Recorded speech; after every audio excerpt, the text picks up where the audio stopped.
സഹോദരരെ, വിശുദ്ധ പൗലോ തീത്തോസിന് എഴുതിയ ലേഖനം 3-ാം അധ്യായം 8 മുതൽ 15 വരെയുള്ള തിരുവചനങ്ങൾ. ഇപ്പറഞ്ഞത് സത്യമാണ്. ദൈവത്തിൽ വിശ്വസിച്ചവർ സൽപ്രവൃത്തികൾ ചെയ്യുന്നതിൽ ജാഗരൂകരായിരിക്കാൻ വേണ്ടി ഇക്കാര്യങ്ങളിൽ നീ സമ്മർദ്ദം ചെലുത്തണം എന്ന് ഞാൻ ആഗ്രഹിക്കുന്നു. ഇവയെല്ലാം ശ്രേഷ്ഠവും മനുഷ്യർക്ക് പ്രയോജനകരവുമാണ്. അതുപോലെ അർത്ഥശൂന്യമായ വാഗ്വാദങ്ങളിലും വംശാവലികളെക്കുറിച്ചുള്ള ചർച്ചകളിലും കലഹങ്ങളിലും നിയമത്തെക്കുറിച്ചുള്ള തർക്കങ്ങളിൽ നിന്ന് ഒഴിഞ്ഞു നിൽക്കുക. അവ പ്രയോജനരഹിതവും നിഷ്ഫലവുമാണ്.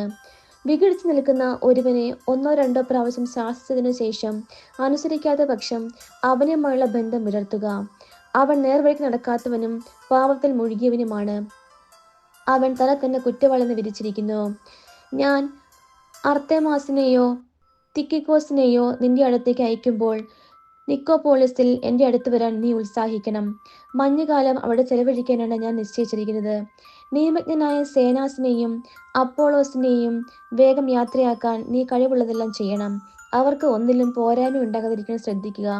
നമ്മുടെ ജനങ്ങൾ അടിയന്തരാവശ്യങ്ങളിൽ പെട്ടവരെ സഹായിക്കുന്നതിനും പ്രയോജനരഹിതരാകാതിരിക്കുന്നതിനും വേണ്ടി സ്ഥലപ്രവൃത്തികളിൽ വ്യാപരിക്കാൻ പഠിക്കട്ടെ. എൻ്റെ കൂടെയുള്ളവരെല്ലാം നിനക്ക് അഭിവാദനങ്ങൾ അയക്കുന്നു. വിശ്വാസത്തിൽ ഞങ്ങളെ സ്നേഹിക്കുന്നവർക്കെല്ലാം അഭിവാദനങ്ങൾ അർപ്പിക്കുക. നിങ്ങൾക്കെല്ലാവർക്കും ദൈവകൃപ ഉണ്ടായിരിക്കട്ടെ. നമ്മുടെ കർത്താവായ മിശിഹായ്ക്ക് സ്തുതി. സഹോദരരെ, വിശുദ്ധ മത്തായി എഴുതിയ സുവിശേഷം 3-ാം അധ്യായം 13 മുതൽ 17 വരെയുള്ള തിരുവചനങ്ങൾ.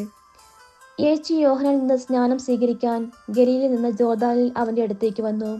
ഞാൻ നിന്നിൽ നിന്ന് സ്നാനം സ്വീകരിക്കേണ്ടിയിരിക്കെ നീ എൻ്റെ അടുത്തേക്ക് വരുന്നുവോ എന്ന് ചോദിച്ചുകൊണ്ട് യോഹന്നാൻ അവനെ തടഞ്ഞു. എന്നാൽ യേശു പറഞ്ഞു, ഇപ്പോൾ ഇത് സമ്മതിക്കുക.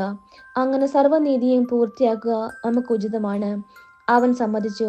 സ്നാനം കഴിഞ്ഞയുടൻ യേശു വെള്ളത്തിൽ നിന്ന് കയറി. അപ്പോൾ സ്വർഗ്ഗം തുറക്കപ്പെട്ടു. ദൈവാത്മാവ് പ്രാവിന്റെ രൂപത്തിൽ തൻ്റെ മേൽ ഇറങ്ങി വരുന്നത് അവൻ കണ്ടു. ഇവൻ എൻ്റെ പ്രിയപുത്രൻ, ഇവൻ ഞാൻ പ്രസാദിച്ചിരിക്കുന്നു എന്നൊരു സ്വരം സ്വർഗ്ഗത്തിൽ നിന്ന് കേട്ടു. നമ്മുടെ കർത്താവായ മിശിഹായ്ക്ക് സ്തുതി.